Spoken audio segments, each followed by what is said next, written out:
بسم الله الرحمن الرحيم لا حول ولا قوة إلا بالله العلي العظيم الحمد لله رب العالمين وصلى الله على سيدنا ونبينا أبي القاسم المصطفى محمد اللهم صل على محمد وآله الطيبين الطاهرين لا سيما بقية الله في الأرضين أجل الله تعالى فرجه الشريف اللهم أخرجني من ظلمات الوهم وأكرمني بنور الفهم اللهم افتح علينا أبواب رحمتك وانشر علينا خزائن علومك برحمتك يا أرحم الراحمين. Last week I sent you the link for my paper on human nature and nature of morality in English. Today I want to share with you another writing I have in Farsi. It's not published,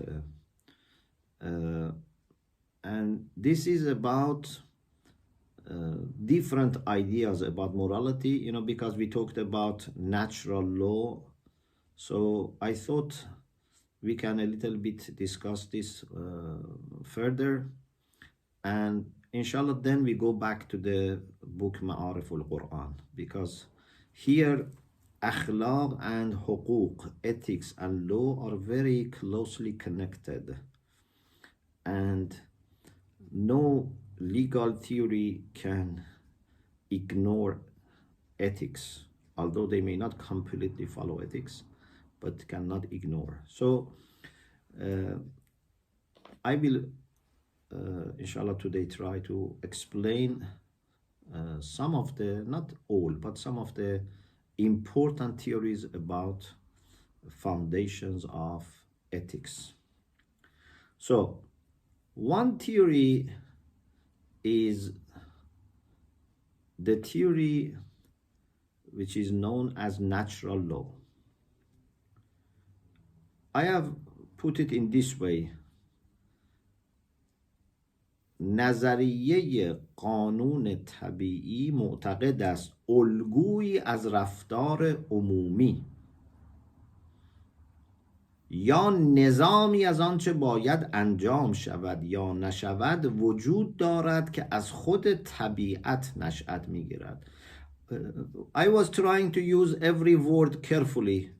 I'm not saying I was successful, but I tried to use every word carefully. Therefore, it was taking me a long time, to write these things. But I was not still satisfied, so I didn't publish this. Some of it is published as in English as papers, but not the whole thing, especially the Farsi. So it's a model of general behavior, or a system of what has to be done or not to be done, which is derived from nature. In the footnote, I said this has a long history in Western thought and goes back to ancient Greece. And this is different from a much newer theory, which is natural rights, which is very influential school in law, and it's developed by people like Hobbes, Locke, Pine, Spinoza. Natural rights, of course, relies on natural law theory. And then I have given a reference to a paper by Mr. Talebi about this. Mr. Talebi did his PhD about, rights. So this theory has a long history, as we said, from ancient Greece, but also among Christians. This has been very much welcomed and encouraged and developed. Thomas Aquinas was the champion for this, but the roots are said to go back even to Paul. Although he was not as a theorist, someone who is developing a theory, he was not an expert of law maybe, but his ideas match this kind of understanding. So I said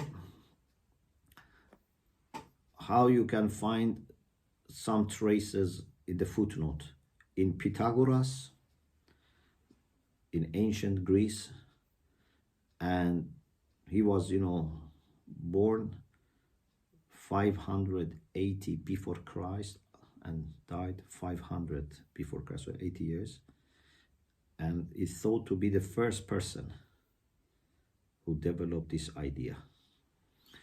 And then Plato had this idea. About Christianity, I mentioned, for example, the idea of St. Thomas. Look at the way he argues. He says suicide is prohibited because of 3 reasons. So he mentions 3 reasons for prohibition of suicide. The first reason is this: هر چیزی به طور طبیعی خود را دوست می دارد و در نتیجه هر چیزی به طور طبیعی خودش را در هستی نگه می دارد. Everything naturally, this naturally is very important. We are talking about natural law. Everything naturally loves itself, and as a result, naturally wants to keep itself existing and resist against destruction. در مقابل تباهی تا آنجا که ممکن است مقاومت می کند. As much as possible, resist. So everything, not every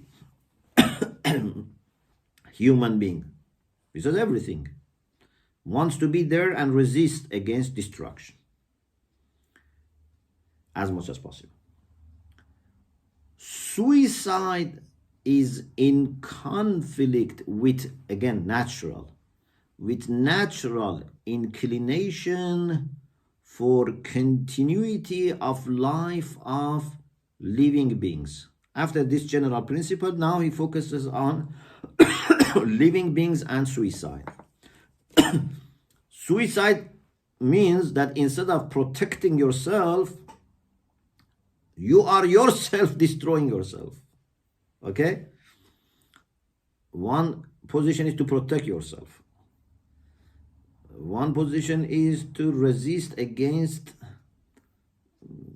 destructive factors from outside.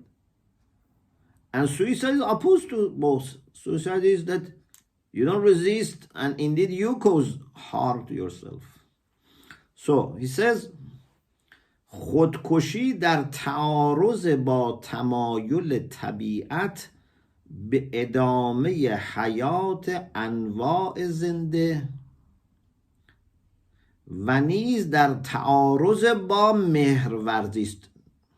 So it's in conflict with natural inclination towards continuing life which exists among living beings, and also another reason, it's in conflict with charity. You may wonder, what about charity? Why he talks about charity? Because he says a requirement of charity is you love yourself as well. Yeah, you have to love yourself. When we say you have to be loving others, you have to also love yourself. Love yourself not in the sense of love your lower self. Love your true self. Yeah, you cannot harm yourself. You cannot be unkind to yourself, your true self. If there is nafs ammare, which has taken the power and has imprisoned your true self, that's different. But dignified human self has to be loved and supported. So suicide is in conflict with charity as well. Based on charity, principle of charity, everyone should love even himself. اگر انسان باید به انسانهای دیگر مهر بورزد چگونه میتواند با بیمهری کامل خود را نابود سازد. If human beings are supposed to be charitable to others, other human beings, how can someone with zero charity destroy himself or herself? So St. Thomas says suicide is always a moral sin because it's in conflict with natural law and in conflict with charity. In the footnote also I have given address from Summa Theologica, Elahiyat Jame, which is very massive work by St. Thomas Aquinas.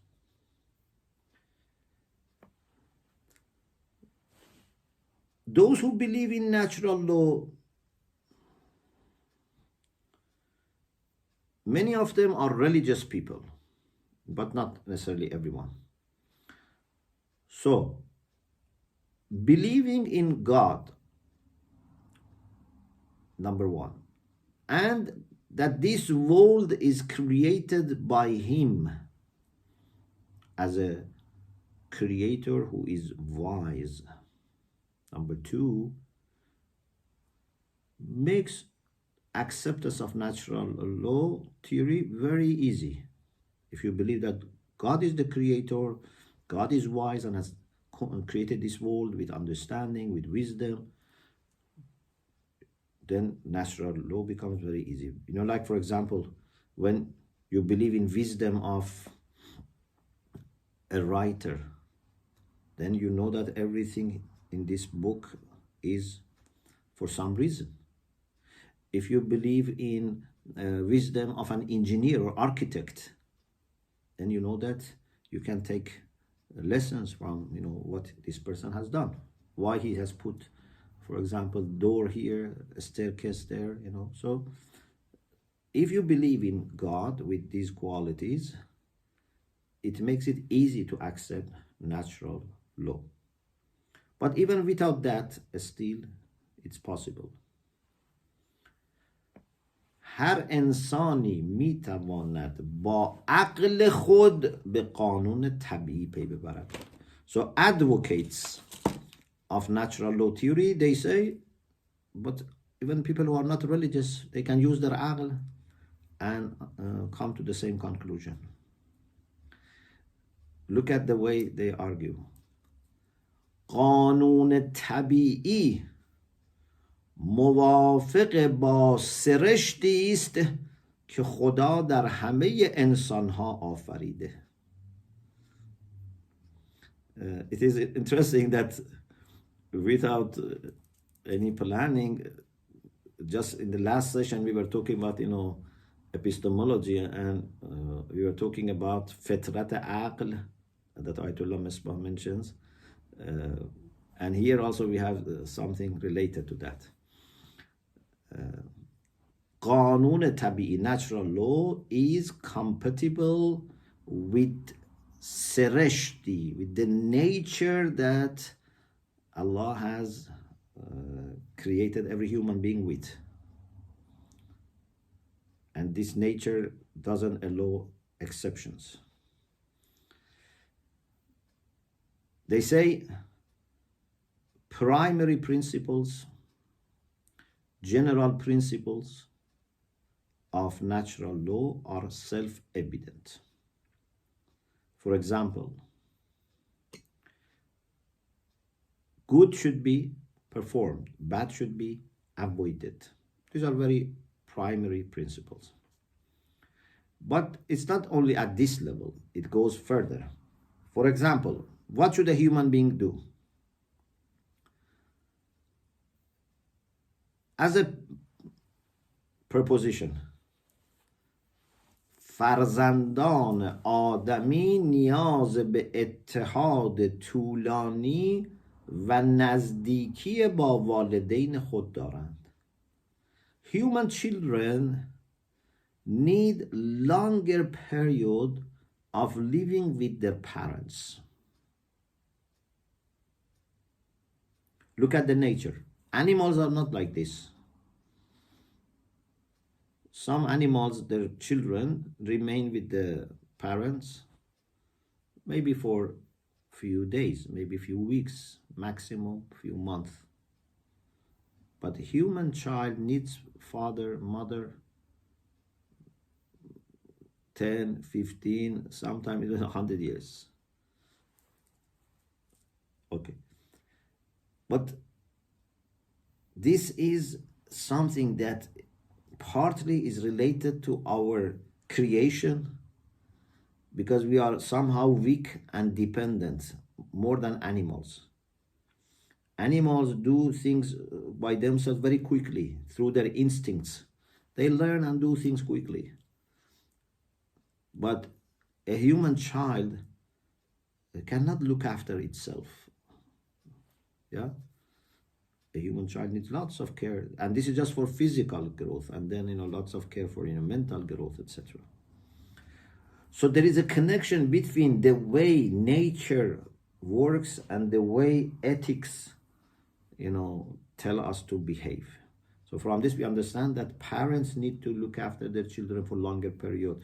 Children need to try to be with the parents longer period of time, etc. But sometimes they say in details we may have ambiguity. They accept that in details we may have ambiguity. For example,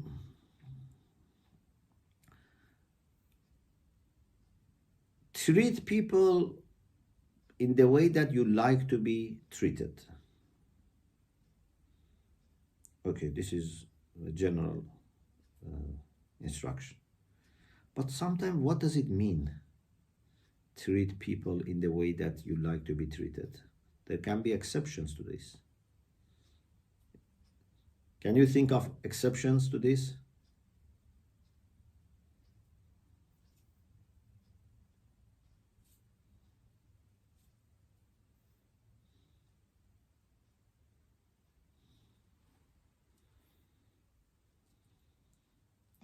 For example, someone attacks you.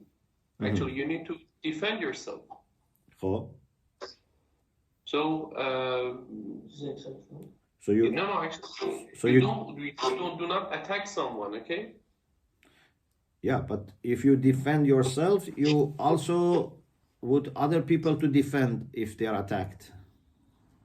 Actually, for example, you do not want to be killed, okay? You do not. You want to be treated in a way that no harm. You will face no harm, okay? So someone who is a killer and you want to stop him, so you need to kill him. He killed, for example, lots of children, lots of innocent children. So if I do not like to be treated in a bad way, in a harmful way, it doesn't mean that actually it is okay to not to kill that person, that killer person. Okay? Yeah. It can this principle couldn't be okay in this situation. Yeah, of course, it depends how we interpret it. If we say every person should be treated that way, it's wrong. But if we say every criminal should be treated that way, then you can generalize it. Yeah? But there can be cases that it cannot be generalized, for example. For example, maybe a person says, I want to give away some of my rights. For example, I want to do ithar. Yeah, ithar is that I want to prioritize others over myself. But a person who does ithar may not expect other people also do ithar. He says, no, I do ithar, but it's up to you. You want to do ithar towards me or not? Normally, such people are not the people who are very honorable, very generous, kareem. They don't expect others to do the same with them. They know that people are, different levels. So this is an example that, comes to mind. Or, for example,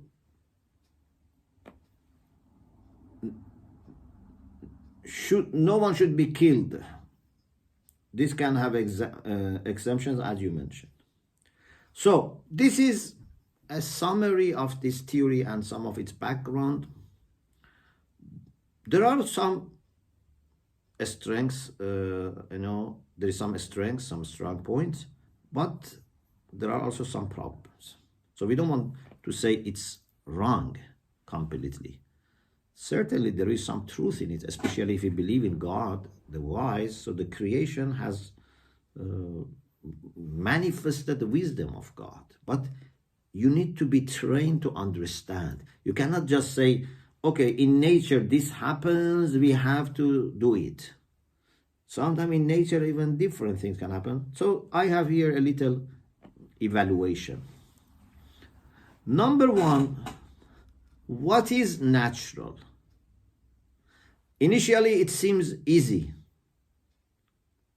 but when you think more carefully, it may not be that easy. For example, human beings are created without clothes. Even our body is not covered, by wool or hair like some animals. Yeah, we are created somehow exposed. Okay, naked. This is natural, or natural is to cover yourself. Someone may say natural is to remain in the state of birth.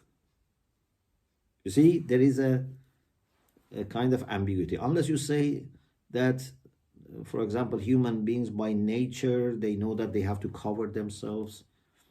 You see, even primitive human beings, for example, at least they cover, private parts of their body. So, you see, I'm not saying there is no way to solve this, but I say there's ambiguity here.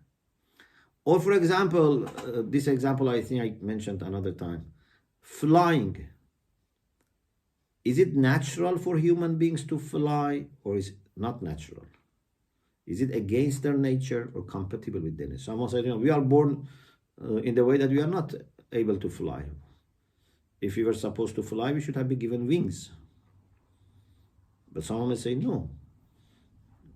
We can use the forces in the nature for our benefit, and we can make planes and fly. Or sweeteners. If we use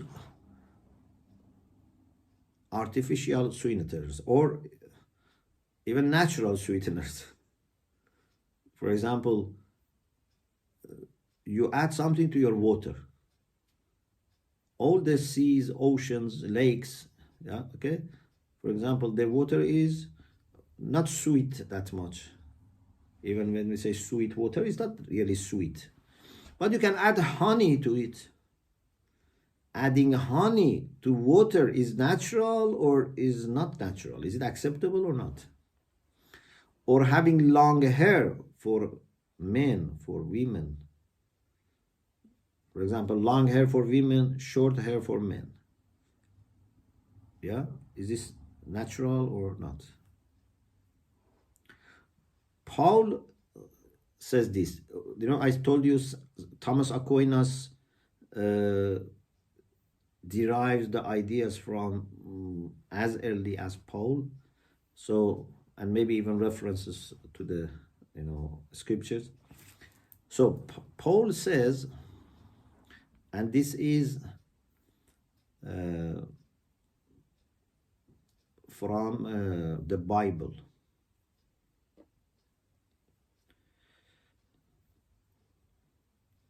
One of the letters of the Paul. Doesn't nature itself teach us that for a man having long hair is shameful, and for a woman to have long hair is a source of honor? It seems that in that time this was the norm, okay? But he goes further and he says this norm is derived from nature,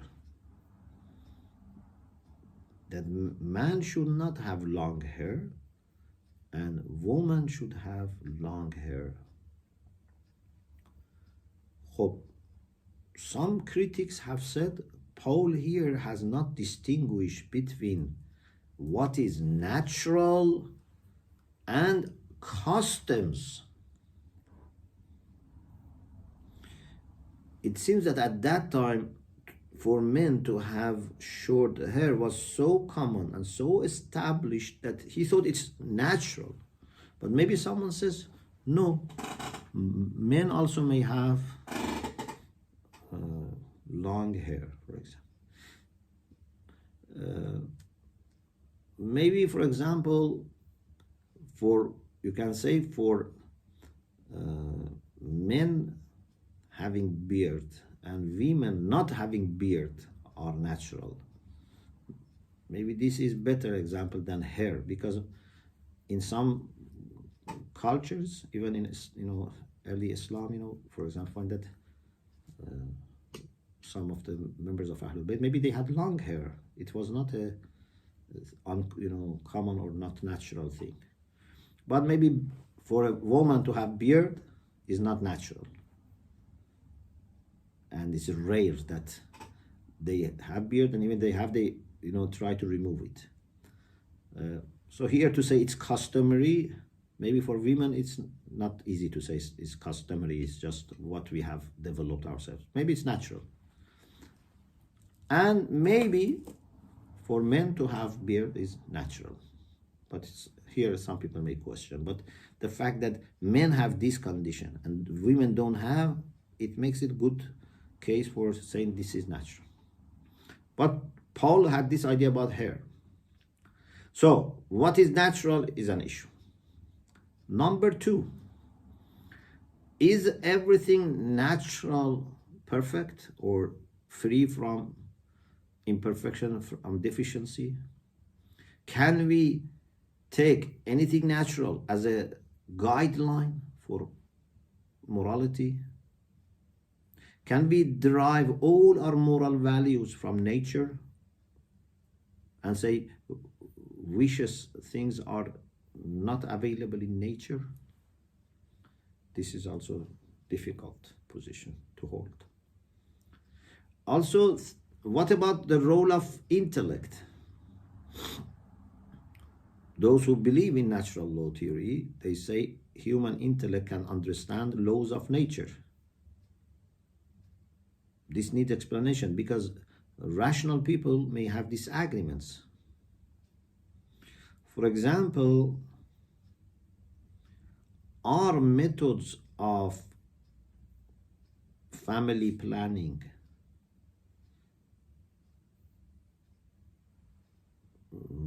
reducing number of children, are they natural or not?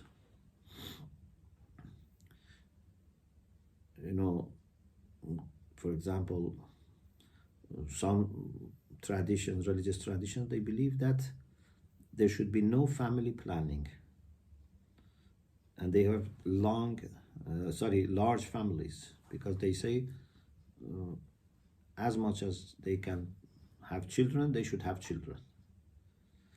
Maybe then they limit it to health.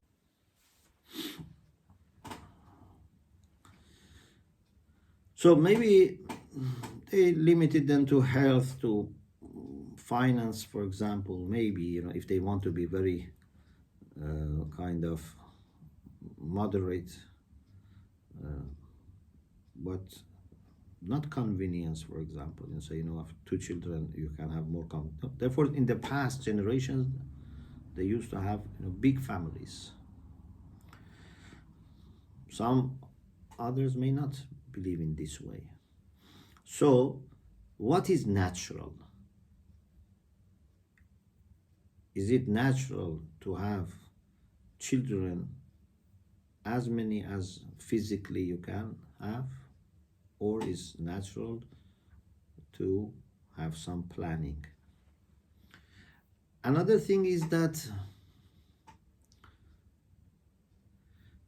they themselves say these issues, these rules which are derived from natural law may be not free from exceptions. They may have exceptions. For example, Thomas Aquinas, he says, the customary or ordinary principles of natural law cannot be applied to all human beings in the same way, because human affairs have great diversity. And this is why you see positive laws in societies are different. They make different laws in their parliaments, etc. Because humanity is very diverse. So he says that this makes laws which are derived from nature very subject to exceptions. It's very difficult to understand a law which has no exception. So, as some of advocates of natural theory themselves have said, natural law theory, they themselves also have said, it seems that it's a good theory. It has some benefit, especially the general thing is great. We say, Kobravi as a major premise, as a general idea is very good, but cases and applications are different. And therefore, they have said that in the time that you want to apply and solve a moral issue, it may not that much help you. In general, it's good, but there are things that we know, we don't need to use this. If we go to controversial issues or things that people differ on, then it's difficult to use this theory. And one result of this is that, you see, some people have misused this theory actually. Maybe you are surprised to know that Hitler somehow was using this kind of approach, or was trying to justify and rationalize in this way, because his idea was based on a kind of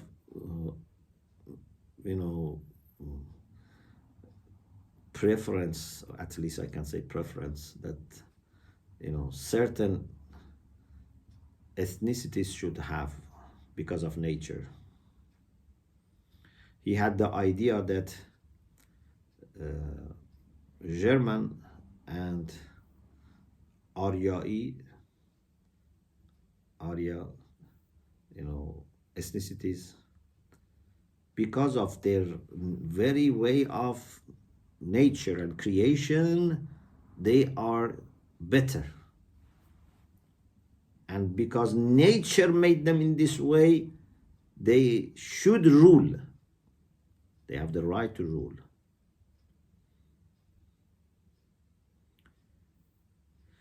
Even some of the great philosophers of Greece, they justified slavery in this way. That, for example, white people have more intellectual power and Black people, for example, more physical power. So right people can, they said, can and should rule over the black people. So this was a misuse of something that, according to them, is a law of nature, a requirement of considering nature. So sometimes it was misunderstood, and maybe even it's more than misunderstanding. Some people may be misused. On the other hand, there are people that are inspired by nature and they do many good things for all humanity. And for example, about the issue of, family, that family is a man and a woman, marriage between man and woman. We have lots of things to, mention here, but it's very possible that someone says this is natural. And up to now, still some people think this is natural, not to have two men or two women. Although some people have, difficulty. If you say it's natural or not natural, they may not accept. But one may say this is against nature of human beings to have two women or two men as family. This cannot be a place for upbringing next generation.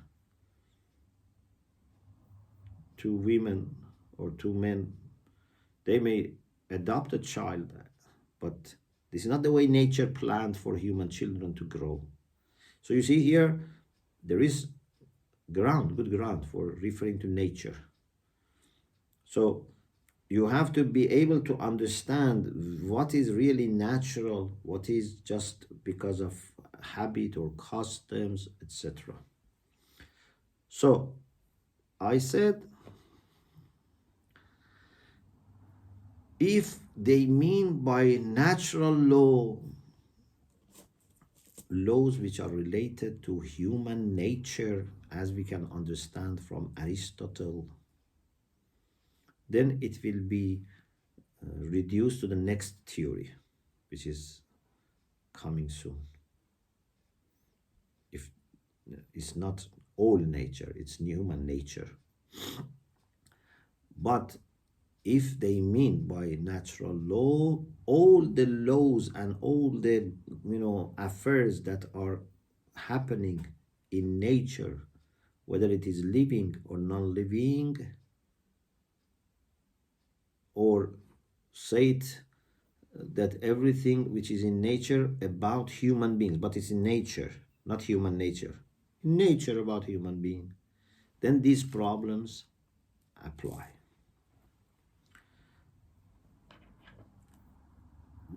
What, in my humble opinion, can be acceptable or more acceptable is this. I read for you.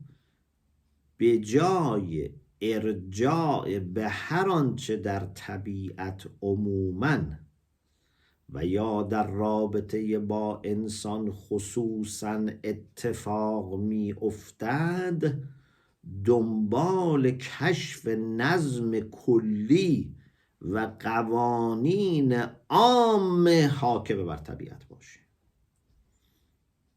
This is much more acceptable. Instead of everything that happens, every pattern that you see, every animal, the way they behave, or body behaves, we say this is natural. We look for general rules, general laws of the nature, general order in the nature. Those which are general, yes, certainly they have to be considered as guidelines. This was number one. In the footnote, I said something that I like also to know if you have any comments, I said when we refer to Muslim philosophers, especially peripatetic philosophers, they say the end of philosophy, the end for studying philosophy is to become like the external world. You, as an alim, as someone who has studied philosophy and has a good understanding, you become like the external world. Sayruratul insan عالما عقليا مضاهيا للعالم العینی. هر آن کس ز دانش برد توشه ای، جهانی است بنشسته در گوشه ای. Whoever has got some provision from knowledge is a world sitting in a corner. So if you achieve knowledge of everything, this is your perfection. Because you then resemble the external world. Actually, they say Alam Akbar is inside us. This is external world. This is minor. So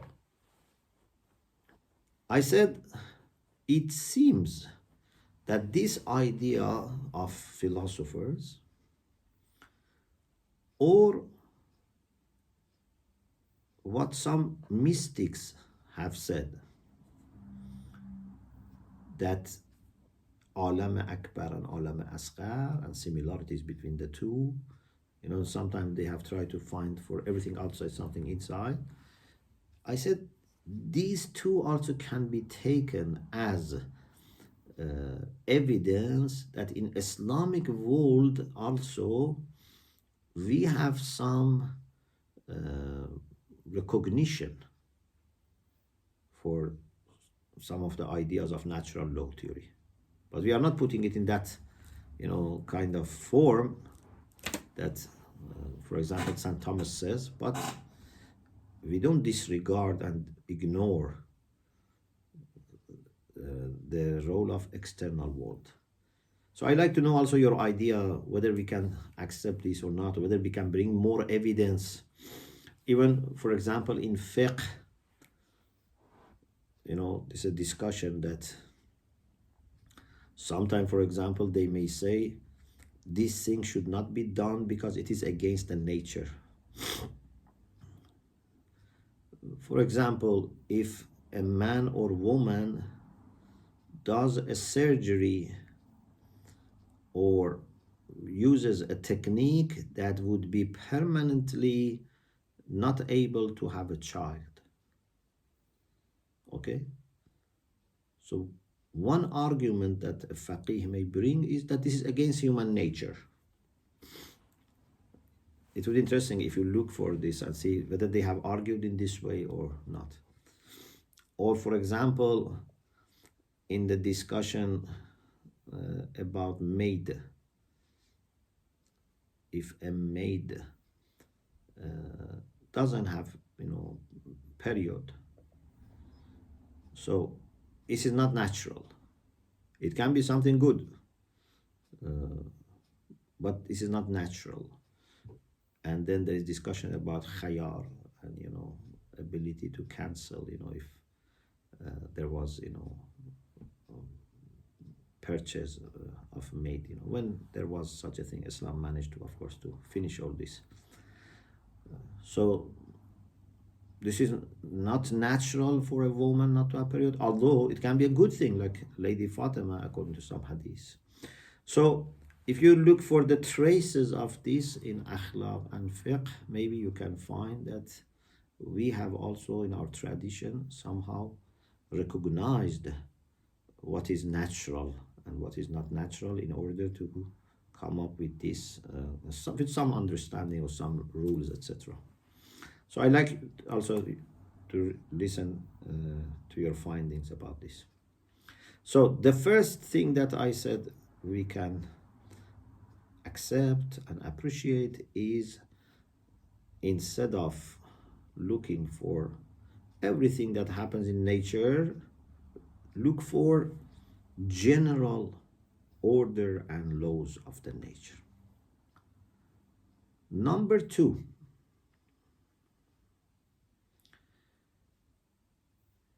what we can say is that when we are trying to identify moral values, we can emphasize on harmony with that nazm kulli و قوانین عام, with that general order and general laws of the nature. In number one, I said it's better to mention nazm kulli و قوانین عام, general order, general laws, not just everything that happens.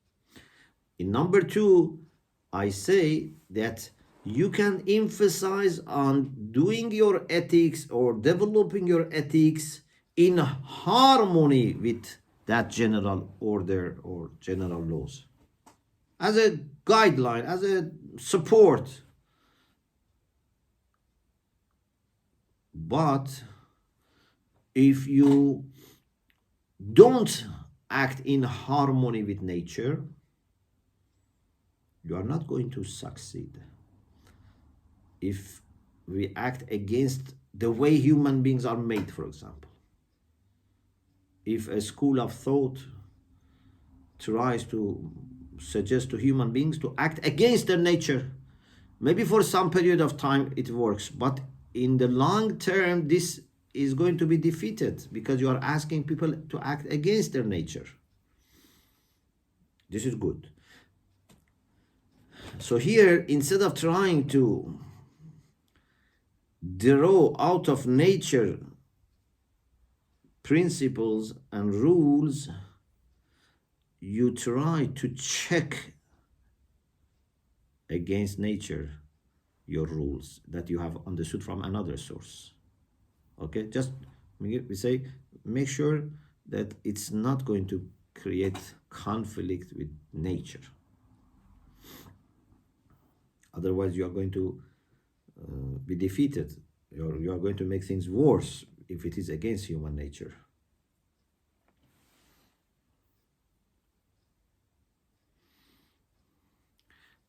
Three,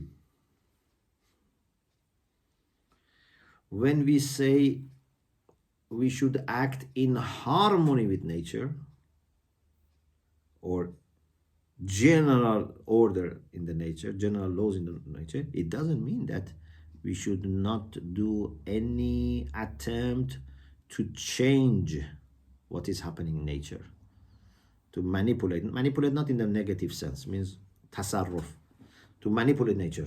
No, this doesn't mean that we should not interfere at all.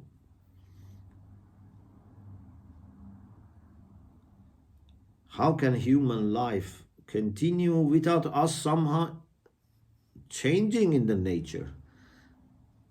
You know, some people say لن تجد لسنة الله تحويلا, or you don't find فطرة الله, in the ayah فطرة الله التي فطر الناس عليها ذلك الدين القيم لا تبديل لخلق الله. They say it means that we should not make any change in the nature. For example, some Muslim thinkers, non-Shia thinkers, they have used this as an argument against human cloning. Whether human cloning is right or wrong, that's another issue. But this argument is not correct, that human cloning is wrong because you are changing nature. Quran says, لا تبديل لخلق الله, لا تبديل لسنة الله, for example. We say, لا تبديل لخلق الله or سنة الله doesn't mean not to bring any change to the nature. You do farming. Is farming a change or not? You make roads, you make houses, you make dam for collecting water. This is all tasarruf for tabi'ah. It's all bringing changes to the nature. We should not act against the law of God, laws of God, against hududullah, against Sharia. But Allah Himself أنشأكم في الأرض واستعمركم فيها. Okay? So I said there are many things like, agriculture, digging wells, growing, animals, etc., that cannot happen unless you bring some changes to the nature.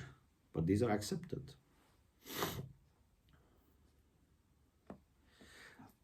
The fourth point is that when we say we have to be in harmony with nature and the general law and orders, in the nature, this doesn't mean that we should accept the existing situation. For example, by the laws of nature, we cannot fly. But this doesn't mean not to look for techniques to make human beings able to fly. We can learn from the same nature how to make planes and fly. Or we cannot, swim and carry lots of load in the oceans. But we can make ship and boats, and use them for transportation. So we should not be lazy or very passive and say we want to be in harmony with nature. We have to be improving and making everything better and serving the aims and the ideals that we have. In the footnote, I mentioned this idea that how some people use the verses such as لا تبديل لخلق الله or فلا يغيرن خلق الله, and they want to say cloning is wrong. But as I said, regardless of the issue of cloning, our understanding is that the verses like لا تبديل لخلق الله or فلا يغيرن خلق الله is more to act against will of God, religion of God, against Tawheed, not just bringing some changes. Changes can be sometimes permissible, sometimes can be recommended, sometimes can be wajib to change in order to save people.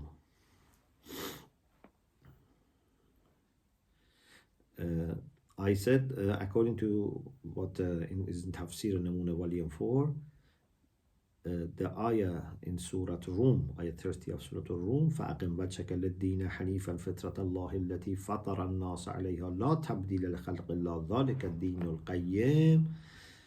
There is hadith from Imam Baqir and Imam Sadiq alayhim as-salam that this refers to change in fitrat tawheed, in the creation of human beings with understanding and desire for tawheed, and also not acting according to the command of Allah subhanahu wa ta'ala. So it's more legislative, not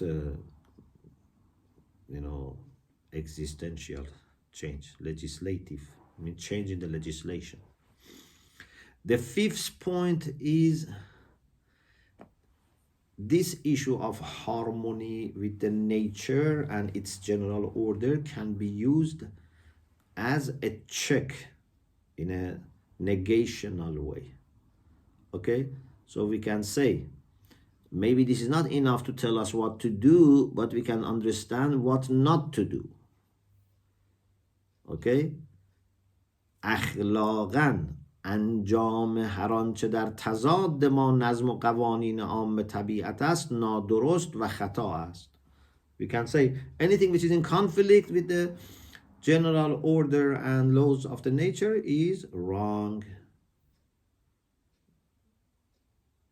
But we don't say anything that is in harmony, you should do it.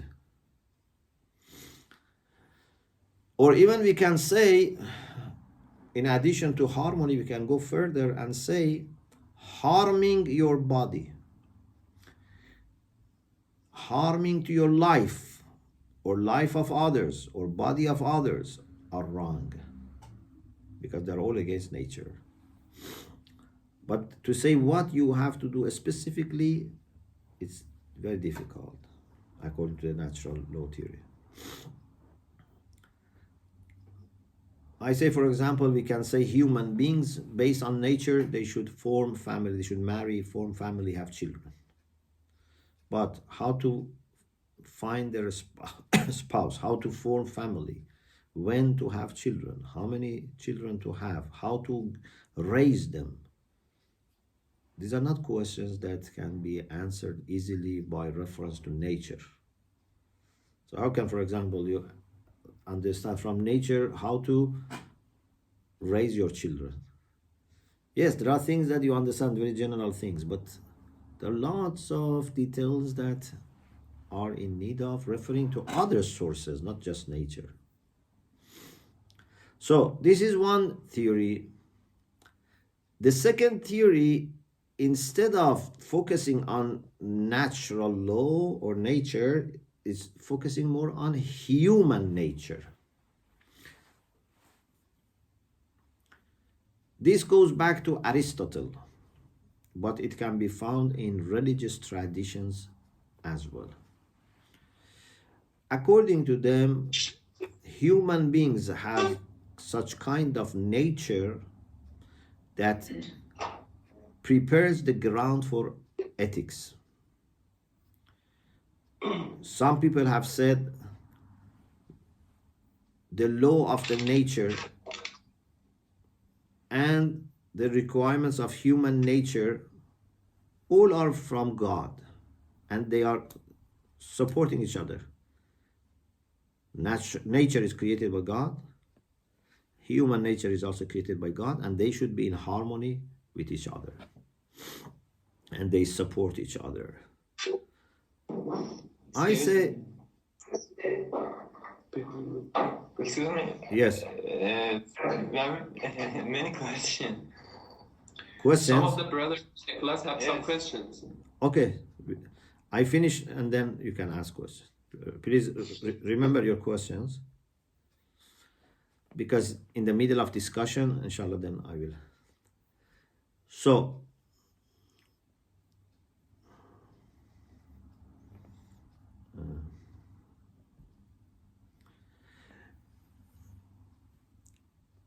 some people have presented them as two different things that should be in harmony and support each other. But I said it seems that they are not, parallel to each other.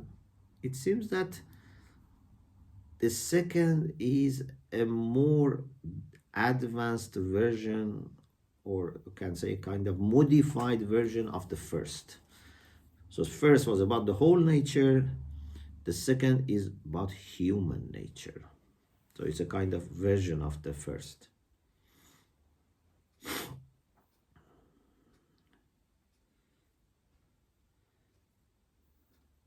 And I said this is why you see Aristotle is introduced as someone who developed this idea, or this idea very much goes back to him. But at the same time, they mention Aristotle for people who believe in natural law. So he's mentioned both. So maybe it's a version of that or a portion of that.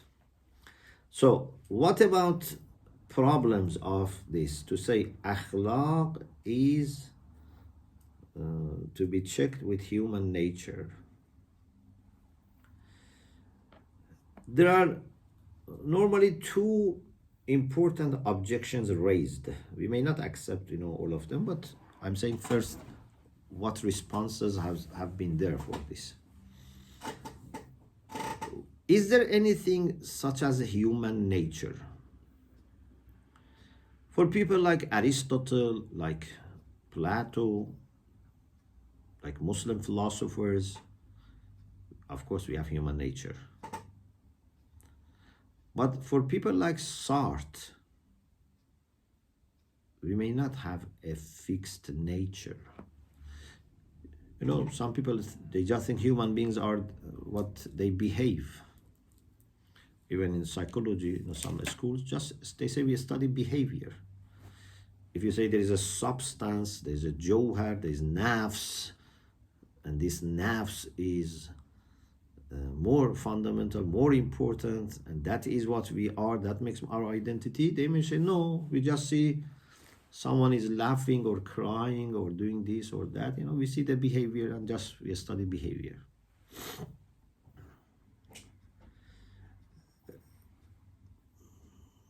Some people have said, like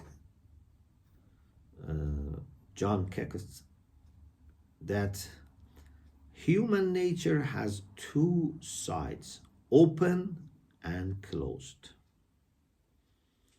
So it's not that everything is fixed. And then he says, no ideal has been imprinted or inscripted in human nature. There is a range of ideals that our nature endorses or recommends. So, again, one option is to say human nature has to be used in a negational way, like we said about nature. Means you should not act against it or in conflict with this.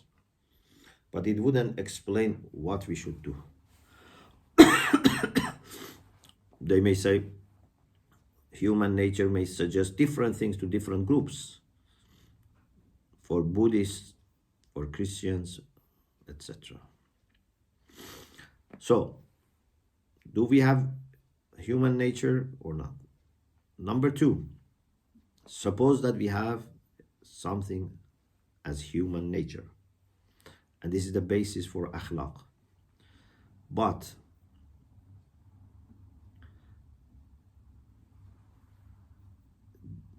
for what kind of akhlaq this can serve as a basis? For example, it has to be only one akhlaq, one moral system, or it can be plural. This is a very important question. I have discussed this in Ethical Relativism, the book Ethical Relativism. Can there be more than one moral systems and all compatible with human nature? I don't want to say this theory is wrong, but I want to say this question may come. We need to develop it in the way that can answer, because actually I think this idea of human nature is very important, very close to our ideas. Okay, before I go to the third theory, so if you have questions, you know, we can, inshallah, receive your questions. Excuse me. Yes. Assalamu alaikum. Alaikum salam. I have some question. One of them is, what's our discussion about? I mean that we are discussing about the reason of emerging rights, or the interpretation of the rights. We are talking about moral foundations of rights, and then I had to explain that foundations of morality and ethics are explained in different ways, similar to foundations of laws or rights. And since there is connection, so it's better to discuss it here, because this is more fundamental, and then we can benefit from it for there, because over there we had reference, but now we wanted to expand on this. As I read, Ayatollah Misbah mentioned that the reason of emerging the rights or the ethics is that social life, and after that confliction of our benefits. This is not for ethics. This is for rights. For rights, no problem. So it is the reason of emerging the rights. After that, this is part of the reason, of course, part of reason. Otherwise, the main part is that we are human. Why? Because we are human, we live in a society. Okay, no problem. Human beings are social. Yeah? But yes. so you have to know the role of nature, human needs. All of these are very important.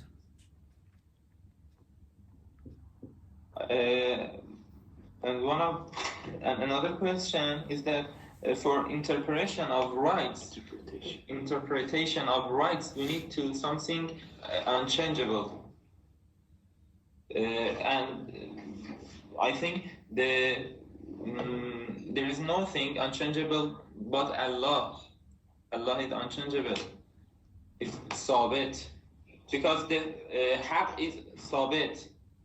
And why we don't say about Allah anything in our discussion, but we refer to, for example, nature, takween, another thing. I didn't understand your question. In our interpretation of haq, we can say that we need to something unchangeable, ثابت بدون تغییر. حق literally you mean. Like ذلك بأن الله هو الحق. Okay. This is not حق in the sense of rights. No. We need to write something that's unchangeable. Because if, for example, there is some rights that change every day, we can't manage our lives. No, that's different. Rights can be changeable and can be fixed. It depends. Some rights are fixed, for example, right for life. No, we are talking about general rights between humans. Not a specific principles, something like principles, actually, general principles, he means. Yeah, there are general principles, but there can be also changeable things. Yeah, I don't know which part are you referring to. What is your concern? I think that because we didn't talk about rights today. Today we didn't talk about rights. We talked about morality. Actually, his question, Mr. Taibbi's questions, I think is about what we read in the last session, in the previous session. Okay. The relation between rights and actually morality. Okay. So what's the question? I think in the second or in the first theory, you state that we can say that our takween or our nature has a relation with our reality, our morality. Yes. Okay. Mm-hmm. But I want to say that we can say that Allah has some features to us to has a good morality. So, what is the contradiction between? I mean that why we don't say about Allah as our creator, but we are creator, but we are talking about, for example, a nature. So we are introducing different theories. we didn't say this is our theory or Islamic theory. We said there are different theories. One theory is natural law. And this is actually very much promoted by believers in God, like Christians. But they believe in God, but they reject their theories. no, why they reject? For example, if you believe in husn qubh zati, is it against religion? No. If you say, I believe in intrinsic goodness and badness, it's not against religion. It means that good and bad are objective and we can understand, and God then helps us with understanding, not by creating good and bad. The role of God is irshad. Yeah? We say in Usul al-Fiqh, al-ahkam al-shar'iyya irshadatun ila al-ahkam al-aqliyya. So, Allah subhanahu wa ta'ala, as a person who has knowledge and loves us, teaches us akhlaq. Not that he creates akhlaq. For example, says, tell the truth. Maybe he could say, don't tell the truth. Like, Asha'ira. So you can be believers, but you can have your theory of ethics in the way that you think you can understand by your own aql. Yes? Thank you. Ahsantum. Thank you for good questions. Very good. You're welcome. Hope, let me... How much time we have? 2 minutes just. Just 2 minutes. Okay, we can study next theory, inshallah, next session. Inshallah, inshallah. Ahsantum. Thank you very much. التماس دعاء. Jazakallah. Ahsantum. Thank you. خدا حافظ. Yeah, madam. Yeah, madam.